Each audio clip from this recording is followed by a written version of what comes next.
Button అనేది ఎగ్జాక్ట్గా మన వీపు మీద పడే విధంగా చూసుకొని ఎత్తుకొని రావాలి. ఓకేనా?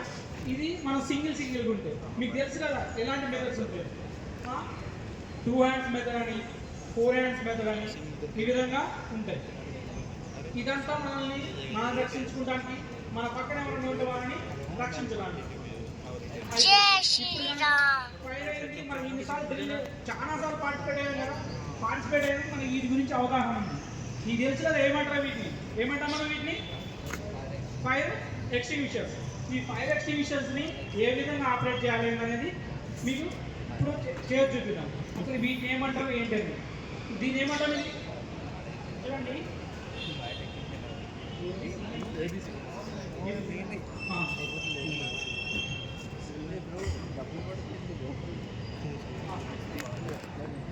చూడండి, ఇది వాటర్ టైప్ ఎక్స్టింగ్విషర్. ఇది water type extinguisher ABC CO2. ఈ వాటర్ టైప్ ఎక్స్టింగ్విషర్ని మనం ఎక్కడ యూజ్ చేస్తాము? ఫైర్ యాక్సిడెంట్ అయ్యి ఆ ఫైర్ అనేది ఇప్పుడు ఇది చూడండి ప్లైవుడ్తో తయారు చేస్తాం, అవునా కాదు? ఈ ప్లైవుడ్ అనేది కాలితే మనకు యాష్ వస్తుంది. ఒక ప్లాస్టిక్ కాలితే యాష్ వస్తుందా? చాలా మొత్తం కాలిపోతుంది. అంటే ఏదైతే బర్న్ అయ్యి సాలిడ్ మెటీరియల్ ఏదైతే బర్న్ అయ్యి